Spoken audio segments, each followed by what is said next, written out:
Now, a few years ago, there were so many drawing tablet brands popping up. Bosto, Artisil, Gawaman, and a bunch of others. Every week, a brand new drawing tablet. Add to that, there were all of these portable monitors that were adding Windows Pen support and marketing themselves to artists as well. And the quality of many of these brands were kind of sketchy at best. I just gave up on covering each and every one of them, and I was also tired of making videos that were like, well, this is just like the other brands, except not as good. So I got pickier and pickier about what I was reviewing, and I got to the point where I was thinking, okay, I want these companies to prove to me that they are going to be around for a year or two, and then I'll give them free publicity. Now, Ugee is one of those brands that's been around for a long time, but they were also one of those brands where I was kind of like, no thanks. I reviewed one of their 19-inch tablets, and the pen was just okay, but the tablet itself felt super cheap. The cords got in the way of the stand. The screen wasn't all that good. Generally, it felt like a product that was designed but never actually tested by human beings before they decided to start selling it. And that happened a lot back in the day. It was kind of the Wild West for drawing tablets for a while there. But Ugee is part of a bigger company that also owns Sense Labs and XP Pen, two brands I really like. And I'm always on the lookout for new Android tablets that I can draw on. Mix that in with a slow month that is every July, and I thought, okay, let's give Ugee a shot. This is Brad. He likes to review the tech. He also likes to draw.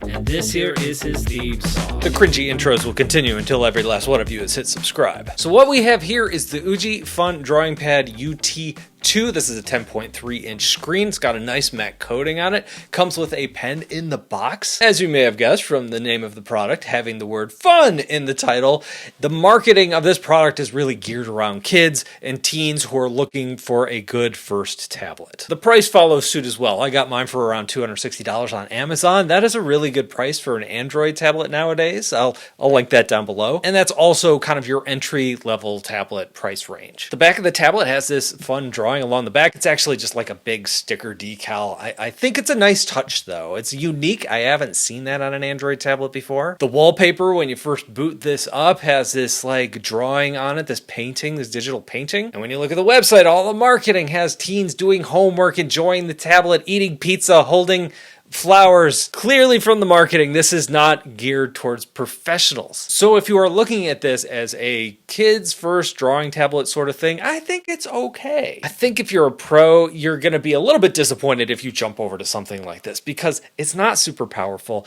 This stylus has more wobble to it than other styluses out there, even other ones in this price range. And I was hoping when I picked it up that this would be using the same stylus that XP Pen's Android tablet does, but this is definitely not that stylus. Don't worry, we're going to deep dive into the stylus and geek out about all that. I do want to say if you've ever thought about using a tablet like this to take an art class, it's a really good idea, and I have some art classes over on my website, bradsartschool.com.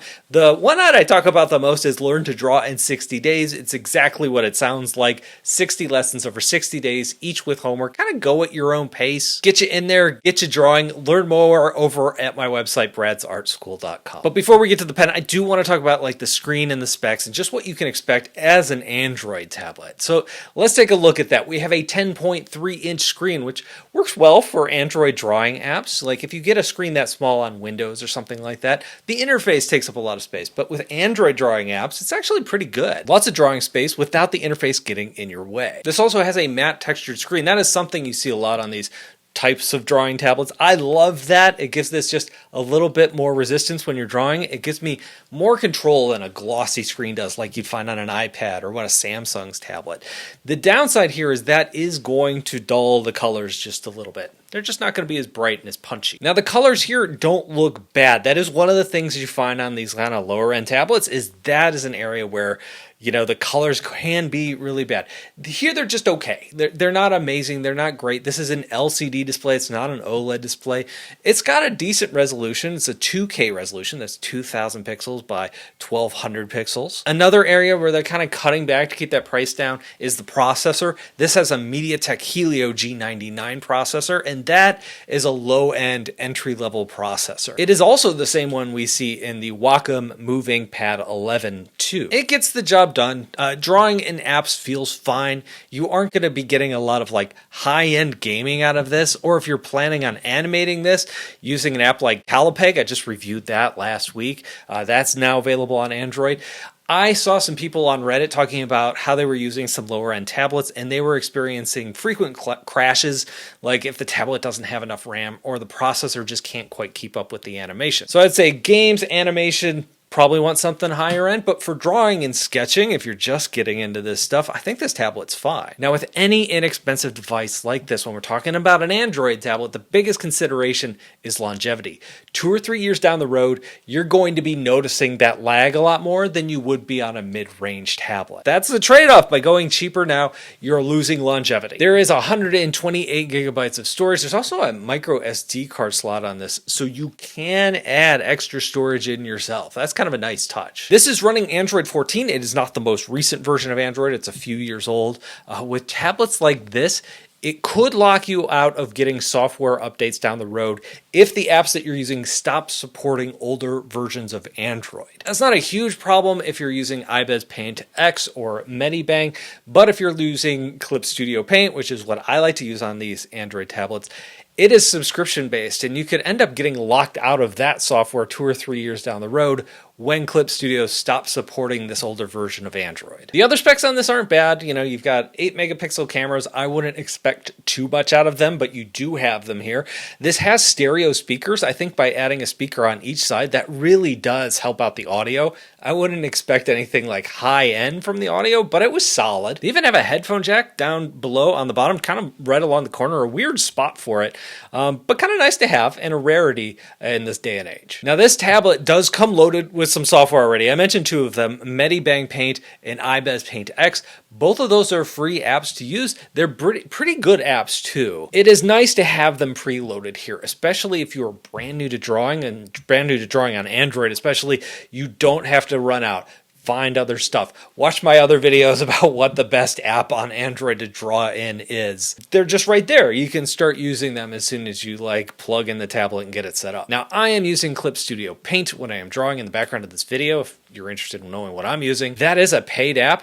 This also comes preloaded with an AI painting app. That's something they advertise on their website. That's probably going to drive a couple people nuts, maybe more than a couple. Anyway, I only spent a few minutes with that. It's not my monkey, not my circus. What is my monkey and circus are the pens, so let's dive into that now. I often say in my reviews that I don't mind when companies cut corners in their products if the goal is to get the price down. But it's all about what corners that you're choosing to cut. Here, I think they're cutting the wrong corners. In the big corner they're cutting here is the pen. I'm pretty sure they decided to grab an off-the-shelf USI stylus instead of using one of their own proprietary pens. This is a battery-powered stylus. Now, is it a universal Android stylus or a USI stylus I mentioned before? I have not found an official yes or no to answer that question, but here is what I can tell you. When you draw with it, it feels like a USI stylus with that delayed input and the wobbly lines, and I just didn't care for that. It charges like a USI stylus. It's got a USB port along the side of it. And I grabbed another USI stylus that I had laying around, I plugged it in, and it worked perfectly. I shouldn't say perfectly. It worked just as poorly as the one that came packed in. So I can't say 100% that this is a USI stylus, but for all intents and purposes, it might as well be a USI stylus. I expect that from Lenovo or OnePlus, rest in peace, or some other company that uses the stylus kind of as a bonus that they just kind of pack in with the tablet, an afterthought. But this is a drawing tablet from a drawing tablet company. And it's not like they have to make the technology from scratch. I understand some of the problems that all those other companies might run into.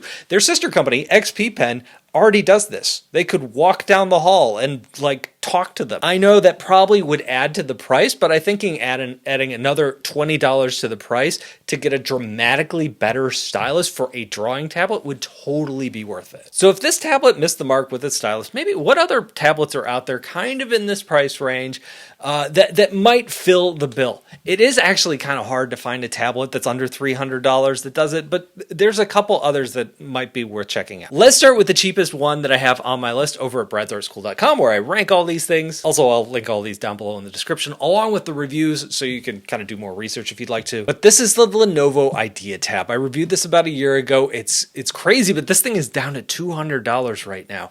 It's got a low-end processor similar to the tablet we've been talking about here, so it's not too different there. You do get more storage, 256 gigabytes. You are giving up that textured screen. That is the biggest thing that you are giving up. So this isn't my main recommendation, but the reason I kind of compare this to that tablet is because you are getting the same exact mediocre stylus. So in my opinion, if you're not going to get a good stylus, you might be better off saving some money, getting the cheaper tablet and going that route. If price sensitivity is really what you're focused on here. Now, when I came into this video and I was just jotting down my notes, one of the things I had in here is I was like, I know what tablet I'm going to recommend. It has been my go-to tablet for people looking for Android tablets because I think it's one of the best deals in tech. But then I saw the price, and Samsung has raised the price. I'm talking about the Samsung Galaxy Tab S10 Lite. I thought, after purchasing this for $300 last fall, that it would be down below $250 by now. It's sitting at $400. A year later, I did not expect that at all. Usually Samsung lowers their prices over time. I knew that they were raising their prices on some of their higher end devices. I didn't think it would affect their lower end ones. We are in the middle of a RAM shortage. We are in the middle of a storage shortage. But here's the thing. Samsung is the company that makes the RAM and the storage. They're the ones who set the price. So it's not like Samsung is having trouble getting these from the manufacturer. They are the manufacturer. I guess they'd just rather sell these components to data centers than to you and me. Another tablet that's worth kind of throwing in here is the Wacom Move Ink Pad 11. Same exact processor, matte screen, similar to this. Amazing pen, fantastic pen. The Pro Pen 3, one of my favorite pens to draw with. That one does sell for more. Wacom stuff tends to be pricier. Currently sold out on Amazon, but when it is in stock, it's around $450. XP Pen has some Android tablets too. I mentioned how it is a related company to this one. They have two tablets. One is the Magic Drawing Pad. It also comes in around $450. It's on par with what Wacom is doing, the Wacom Pad I just mentioned. But XP Pen also has a cheaper tablet with the same pen, and it is around $300. I did a full review of that recently. They say it's for note-taking, but I think it's fine for drawing. I talk about all that on my review. It's just a marketing thing. It's a good drawing tablet. There's also a little Huion notepad I just reviewed a few weeks ago. It's smaller. It's like an iPad mini. It's designed for note-taking, but again, you can draw on it just fine. Looks pretty good. I enjoyed that because I like the tiny size. But yeah, that is the Ugee Fun Drawing Pad. So close to being really good. It's just that pen. If they could bring the same pen XP Pen has on their Android tablets over this one, you got a big winner on your hands. But what do you think? Let me know down below in the comments. Thank you for watching, and I'll talk to you in a couple of days.